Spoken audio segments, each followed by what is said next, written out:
Olá, gente, como vocês estão? Tudo bem? Aqui é o psicólogo Mário Pacheco. É um prazer estar aqui com vocês novamente em mais um vídeo da nossa série de vídeo a respeito de dependência química, depressão e ansiedade, né? Nós sempre abordamos esses temas aqui com o intuito de ajudar as pessoas que trabalham com isso, ou que vivem com isso, ou que convivem com isso, né? Inclusive, nós temos um curso muito bacana sobre técnicas, né, e manuseios psicoterapêuticos necessários para você lidar com a dependência química, né, com a codependência, com a depressão e com a ansiedade. É um curso muito bacana que está lá no Hotmart, né? E que você poderá acessá-lo, né? É óbvio que é um curso que você adquire, que você compra, mas tem um preço excelente. Então, dê-se a oportunidade de conhecer, porque eu te garanto que é um curso bom, sem papos de internet, tá? Realmente é um curso que vai te ajudar muito. Hoje nós vamos falar um pouco sobre o papel da terapia e o papel do terapeuta na recuperação do usuário de droga, tá? O que a terapia fornece, o que a terapia ajuda, né? E como o terapeuta pode ajudá-lo, né? Antes de mais nada, eu gostaria de comentar aqui com vocês uma frase que ela é muito utilizada dentro das clínicas, né? Dentro de clínica, principalmente as clínicas que trabalham com os 12 passos, que a maioria trabalha, graças a Deus, porque os 12 passos são muito importantes, na verdade foi a primeira literatura voltada para a preocupação da dependência química, né? Então, dentro dessas clínicas, eles usam muitos chavões, né? Frases feitas, que de uma forma ou de outra ajudam também, né? Porque fixa, né? E aí a pessoa sempre está lembrando daquela frase.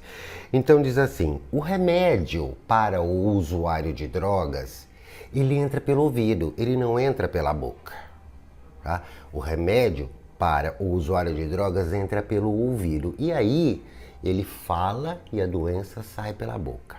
O que isso quer dizer? O remédio entrar pelo ouvido significa o que ele ouve. E a doença saindo pela boca é quando ele fala e se arrepende de ter usado e começa a prometer para ele mesmo que ele vai mudar, né? Então, o papel do profissional de psicologia nesse processo começa desde quando o psicólogo começa a pensar assim: o que leva um indivíduo a se tornar um usuário de drogas? O que leva um indivíduo a se tornar um dependente químico, né? E aí, o profissional, o psicólogo que trabalha com isso, né? Ele vai perceber que isso varia de paciente para paciente, né? As causas, elas nunca surgem sozinhas, né? Normalmente são várias causas relacionadas. Por quê? Porque o sujeito tem o ego, né? Ele tem o eu dele, e tem as interações sociais, e tem a família dele, e tem o lado emocional. Ele tem uma vida para viver e às vezes ele não consegue viver essa vida porque ele não consegue ter uma estrutura forte o suficiente para encarar, para enfrentar a vida, porque a vida é difícil, é complicada, né? E aí ele acaba se perdendo nesse processo, né? E jogando a culpa nos traumas que ele teve, né? Problemas na família, influência com outras pessoas, problemas no trabalho, problemas na sexualidade, problema na religiosidade, autoproblemas, não gostar da sua imagem, enfim, várias coisas, né? E o psicólogo precisa entender que existe toda essa possibilidade, essa gama de possibilidade, e o psicólogo vai tentar entender ali o percurso do paciente, o percurso da vida do paciente, até o momento em que ele se tornou um viciado, tá? Me conta um pouco sobre a sua história. Me fala um pouco sobre a sua história, se você quiser falar, né? É óbvio. E aí ele vai começar a falar, ele vai contar a vida dele para você e você vai começar, você enquanto psicólogo, né?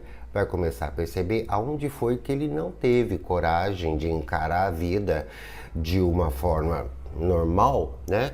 E foi se refugiar em algum tipo de anestésico psicotrópico, né?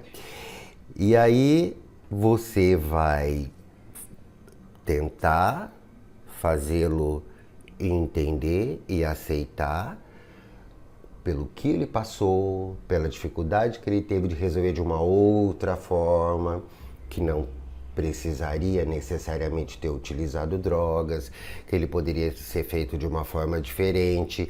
E aí vão surgindo os problemas. Ah, mas não dava, porque minha mãe é assim, porque meu pai é assim, porque minha esposa é assim, porque lá no meu emprego é assim. E aí você vai conversando com ele e tentando fazê-lo uma reinserção honesta dentro da vida, porque a vida é honesta do jeito que ela é. Ah, mas a vida não é justa. Não existe justiça para absolutamente ninguém. É você quem tem que fazer a sua. Mesmo a justiça do homem, até certo ponto, ela funciona, mas até certo ponto não. Ela é baseada em leis feitas pelos próprios homens, né? Então você tem que procurar um jeito melhor de você viver dentro da forma como você pode viver. No seu trabalho, na sua família e tal. E você, enquanto terapeuta, vai ajudá-lo a entender isso, né? E se ele tiver que abrir mão de algumas coisas, vai ter que abrir, né? E se ele tiver que mudar algumas situações, vai ter que mudar, né? Através da compreensão dos fatores que levaram ele a se refugiar no uso da droga ou da bebida, né?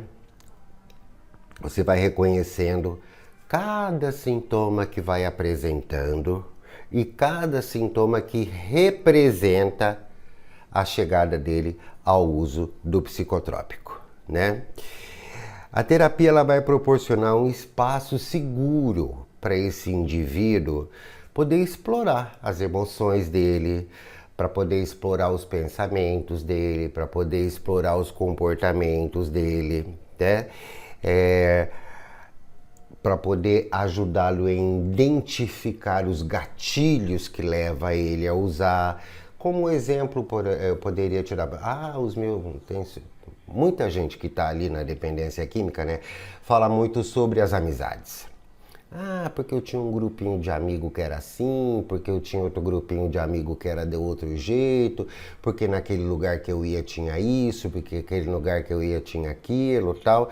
Então, toda vez que você perceber que existe algo ali que é um gatilho ou que pode se tornar um gatilho, você pontua para ele. Olha, você acha que isso aí pode ser um gatilho para você? Sabe por que você tem que perguntar assim? Porque às vezes ele acha que não. E se você impõe, ele vai falar, não, isso daí não é problema para mim, não. Você acha que isso pode ser um gatilho para você? Porque você me diz que você não quer usar mais. Você me diz que você quer mudar. Então, se você quer mudar, você acha que vale a pena você continuar frequentando esse lugar? Se você me diz que você quer mudar, você acha que vale a pena você ainda ter amizade com essas pessoas? Às vezes até o relacionamento que ele tem mais sério, né? Para que ele possa desenvolver habilidades novas, né? E promover mudanças para novos hábitos, novos comportamentos que sejam positivos para ele. Ele mesmo tem que criar a estratégia dele, tá?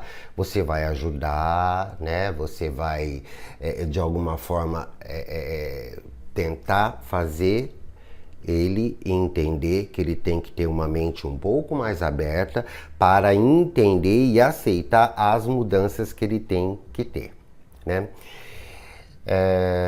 tem um outro tipo de terapia também, que é a terapia em grupo, né? Que normalmente é feito no NA, que é feito no Amor Exigente também, no AE. Quando o sujeito está dentro de clínica, também existe isso, que são um grupo de pessoas sentado, reunindo, comentando algum tema. E aí o tema é sempre a questão da dependência química, então a pessoa acaba falando de si, né? Porque a gente só consegue falar da gente mesmo. Quando a gente não fala da gente, quando a gente fala do outro, na verdade eu continuo falando de mim mesmo, né? E a gente ainda tem que tomar muito cuidado, porque às vezes vira fofoca isso, né? E isso não é muito legal. Que pode ser também um comportamento muito ruim para o dependente químico. Dependente químico tem muito problema com isso, porque ele sempre vê a fofoca como julgamento. Estão me julgando, já estão falando mal de mim, né? E dentro dessa terapia de grupo, ela é muito importante e ela traz resultados muito bons, porque é a tal da terapia dos pares. Um fala, conta a história dele, o outro fala, a minha também foi igual, ou foi mais ou menos, porque na verdade as histórias não mudam muito. O que muda são só os personagens. As histórias são sempre as mesmas. Eu tava lá vivendo tranquilo, ou não muito tranquilo, né? Porque não tinha uma família legal, mas aí fiz um monte de amigos, daí eu conheci a droga por causa disso ou por causa daquilo, e aí a droga me pegou porque eu era predisposto, e daí eu mudei todos os meus comportamentos, mudei meu jeito de pensar, me transformei nesse monstro, né? Que é o sujeito que tá usando crack, tá no meio da rua, ou então que tem que fumar 20, 30, 40 baseados por dia todos os dias, ou então tem que cheirar montanhas e montanhas de cocaína, ou então tem que viver bêbado 24 horas por dia. Quer dizer, eu me transformei nisso e agora eu quero parar, porque eu não era assim, tá? Então ele ouve essa história de um, ouve essa história de outro, faz aquelas comparações. E aí ele resolve, não, eu não quero ser assim, né? Muitas vezes ele até resolve porque ele tem lá uma arroganciazinha qualquer que diz assim, não, eu quero ser melhor do que o outro, eu quero ser melhor do que aquele. Tudo bem, se for por aí que ele for começar a recuperação dele, não tem problema, né? Todas as abordagens terapêuticas são eficazes. Todas, tá? Porque é só a TCC que ajuda o dependente químico. Muita gente diz que a psicanálise não ajuda, né? Porque... Não, todas ajudam, sabe? O que ajuda o dependente químico não é a abordagem. O que ajuda o dependente químico é o ser humano que está sentado na frente dele. Um ser humano que entende o outro, um ser humano que entende a dependência química, um ser humano que tem compaixão pelo outro, um ser humano que tem empatia o suficiente para saber que o outro se perdeu pelo caminho da vida e que agora eu estou ali e a minha função é ajudá-lo a voltar, utilizando a técnica que você conhece, que você tem, que você faz, que você usa, tá? Eu, particularmente, defendo uma junção de todas elas. No meu consultório, eu tenho pós-graduação em psicanálise. Conheço um pouco da comportamental, da cognitiva, do behaviorismo. Tá? Eu utilizo as duas. Em alguns momentos precisa de uma, em alguns momentos precisa de outra. E por que eu digo isso? Porque 99% do sucesso desse tratamento vai depender do dependente químico. Se ele não quiser, ele pode ouvir a melhor explicação da TCC ou da psicanálise, ele pode ouvir, ele pode ler tudo que ele encontrar, mas se ele não quiser parar de usar droga, ele não vai parar, né? Então, é muito importante que você que está tratando o sujeito através da terapia, né? Que você tenha essa compaixão, que você tenha essa empatia, que você tente entender o sofrimento do outro e principalmente entender a dificuldade que o outro tem para entender a dificuldade dele. A teimosia dele. Porque dentro da dependência química tem muito essa história da ambivalência. Uma hora ele quer ficar limpo, outra hora ele não quer mais. Uma hora ele acha que a mãe dele é a melhor coisa do mundo, outra hora eu já não acho que não é também. Uma hora ele acha que a namorada dele ou o namorado dela são excelentes, que é o parceiro ou a parceira que eu quero pro resto da vida, depois já não quer de novo. Né? A ambivalência, o tempo todo. Tudo isso você tem que ajudá-lo a entender sempre, 150% das vezes, sempre, sendo honesto e falando a verdade, a real. Não adianta mentir. Às vezes você, pelo movimento do paciente, você percebe que ele vai ficar muito chocado se você, jogar aquela verdade ali. Aí você diz, você não acha que isso deveria ser assim, assim, assim? Você não acha que você poderia fazer? Joga para ele. Por quê? Se 99% do sucesso do tratamento depende dele, a primeira coisa que ele tem que fazer é decidir se ele quer ou não quer ficar limpo ou não. Se ele quer ou não quer fazer o tratamento ou não, né? É muito importante também, dentro do processo terapêutico, quando você percebe que o dependente químico, e para falar a verdade para vocês, não é só o dependente químico. Em muitos casos, tá? Principalmente quando tem comorbidades psicológicas ou psiquiátricas mais complicadas, transtornos mais complicados, é muito importante entender que a terapia deve ser um componente contínuo no processo dessa recuperação, sabe? Não é aquela coisa de fazer terapia 3 meses, 4 meses, 6 meses e depois parar, aí depois para um tempo, aí volta quando tem uma crise, ou volta quando recai, ou volta quando não tá bom, ou volta porque perdeu o emprego. Não, é um processo, tem que ser um processo. Até a pessoa criar habilidade o suficiente para entender que já tem a habilidade necessária para lidar com qualquer porrada, com qualquer pancada que ele receber da vida, né? Mesmo quando, não, mas eu fiz o meu tratamento, eu fiquei 6 meses dentro da clínica. Olha, ficar 6 meses dentro da clínica significa basicamente, tá? Você passar pelo processo de desintoxicação. Basicamente significa isso. Depois você tem que continuar tomando a sua medicação para que os seus níveis dopaminérgicos voltem ao lugar, tá? E demora também, tá? 5, 6, 7, 9, 10 anos, às vezes, tomando essa medicação. Uma coisa simples, tranquila, normal, não é para ficar dopado, tá? É para regularizar todas as ligações sinápticas e os hormônios dentro do sistema nervoso central, dentro do sistema dopaminérgico, tá? E a terapia o tempo todo. Porque tem semana na vida da gente que é um inferno, acontece um monte de coisa. E tem semana que não acontece nada. Aí a tendência do paciente é falar, não aconteceu muita coisa, eu preciso ir falar com o terapeuta. A semana que não acontece nada é bom também. Aliás, é muito melhor. Por que será que não aconteceu nada?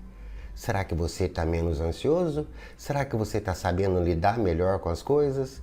Será que você conseguiu descansar dentro do processo normal da vida? Saber a hora de deitar, saber a hora de levantar, encarar suas responsabilidades? Será que você conseguiu trabalhar direitinho essa semana?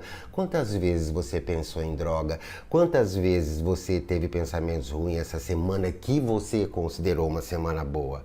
É parâmetro positivo ter uma semana boa. Não é um parâmetro, não, essa semana foi ótima, eu não preciso de terapeuta. É um investimento na vida mental, na saúde mental de qualquer um, né? A terapia na dependência química, ela desempenha um papel crucial, tá? Ela fornece suporte emocional e mudanças positivas de comportamento, ajudando os indivíduos a desenvolverem habilidades de enfrentamento de vida saudáveis, tá? Quando o indivíduo incorpora a terapia como parte integrante do processo de tratamento, ele tem uma chance muito maior de ficar em sobriedade, tá? E é muito importante a gente perceber isso e deixar bem claro para ele que não é porque você está precisando do dinheiro dele. Também é porque você tem ele como paciente, você ganha dele, você precisa do dinheiro para sobreviver, você enquanto profissional, né, enquanto psicólogo. Mas ele está ali também porque ele precisa, e ele precisa entender que ele tem que ter esse investimento, tá? Quando ele fazer esse investimento na saúde mental dele, né? Quando, por exemplo, o sujeito fala assim, ah, não, essa semana eu não preciso, eu tô bem. Tá, tudo bem. Aí depois, quando é na outra semana, ele volta para terapia, ai, porque essa semana foi péssimo. O que foi que aconteceu? Não, olha, estava tudo bem, mas do nada, aí pronto, lá vem a desgraça. Esse negócio de do nada não existe. Não é do nada, tá? O dependente químico é assim, quando ele acha que está tudo bem, a tendência é extrapolar. Ele vai para uma festa, ele, não tem problema nenhum beber, não tem problema nenhum fumar um baseado, porque eu costumava usar crack, eu costumava usar cocaína, um baseadinho não vai ter problema, uma dose de vinho não vai ter problema. Pronto, ativou novamente a questão da psicotropia dentro dele, a ansiedade aumenta, a empolgação aumenta, né? E pronto, ele entra dentro do processo psicótico, dentro do processo de ter comportamentos ruins novamente. Então, isso também deve ser discutido dentro do processo terapêutico. Olha, toma cuidado, quando você estiver bem, isso é parâmetro para você estar sempre comparando. Por que eu consegui ficar bem essa semana? Então, se eu conseguir ficar bem essa semana, eu vou meio que dar uma copiada nos comportamentos e nos hábitos que eu tive durante essa semana, que é para eu continuar bem a próxima semana. Por quê? Porque isso é o mecanismo de criação de novos hábitos, né? Isso vai fortalecendo a autonomia da pessoa, tá? Vai fortalecendo a autonomia dele e é onde ele cria a habilidade de fazer escolhas mais saudáveis, escolhas mais conscientes, né? Dentro da psicanálise, a gente diria que o objetivo principal são as representações mentais que a pessoa tem, né? Sonhos, desejos, pensamentos, lembranças, que foi aquilo que a gente disse no início. Tudo lá causou o que normalmente o povo hoje em dia gosta muito de falar, trauma, aconteceu um trauma. Todo trauma tem que ser superado. Tem que ser superado. Nós temos aqui uma coisa dentro da gente chamada resiliência. A resiliência, né, nos ajuda a superar o trauma. Porque senão todo mundo seria uma desgraça só. Porque a vida não oferece quase nada de bom. Muito pelo contrário. Ainda mais a vida contemporânea, né? Uma outra coisa muito importante também, principalmente para a codependência, né? Para os pais, para as esposas que sofrem muito e que ficam o tempo todo ali querendo controlar o comportamento da pessoa que está usando droga, né? São as terapias familiares, tá? É muito bom, o amor exigente ajuda muito nesse processo, né? E frequente o amor exigente, um pai e uma mãe ouvir um outro pai e uma outra mãe vai sempre ajudar na hora de tomar uma decisão. Eu devo ou eu não devo internar meu filho? Inicialmente é assim, depois, o meu filho está em recuperação, mas ele está com esse tipo de comportamento, será que ele recaiu ou não? O que eu devo fazer? Como eu posso ajudá-lo, né? E fora isso, o pai e a mãe também que estão lá com aquela feridinha, com aquela mágoa, né? Com aquele ressentimento, porque eu fiz de tudo que eu pude para o meu filho, mas o meu filho acabou entrando para o caminho das drogas, né? E para finalizar, eu não posso deixar de dizer que é muito importante também que o dependente químico e às vezes até o codependente, tá? Ele visite o psiquiatra, conte a história dele para o psiquiatra, né? E não permita essas consultas de 10 minutos, tá? Não permita. Olha, por favor, se você não quiser falar, você não fala nada, tá? Mas procura um outro profissional que possa te ouvir de fato, tá? Porque a psiquiatria e a psicologia não são legais se você não ouvir direito o paciente. É uma conversa, tem que ser pelo menos 30, 40, 50, tá? Eu gosto de trabalhar entre 40 minutos e 1 hora, dependendo do paciente, tá? 45, 40, 45, dependendo do paciente, até 1 hora. Tem que conversar, mesmo que não tiver nada para conversar. Dentro de um processo terapêutico, por exemplo, tem pacientes que já estão há 4 anos fazendo terapia. Tem dia que ele vai lá para a sessão e a gente não conversa absolutamente nada sobre ele. Aí ele vai falar da política, ele vai falar do Instagram, ele vai falar dos vídeos do YouTube, ele vai falar dos absurdos que ele ouviu. Ele está falando dele. Ele está falando da recuperação dele, ele está falando da capacidade cognitiva que ele tem, de como ele melhorou, de como ele está conseguindo observar o mundo de uma outra forma. Pronto, continua sendo terapia.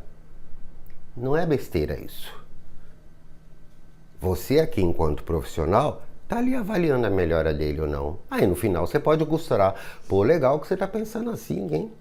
Nossa, como você evoluiu. Se você quiser fazer isso, se você não quiser, deixa ele falar. Um dia ele vai perceber o quanto ele evoluiu, o quanto ele melhorou. É? Por isso que é importante a terapia e por isso que é importante o terapeuta, né?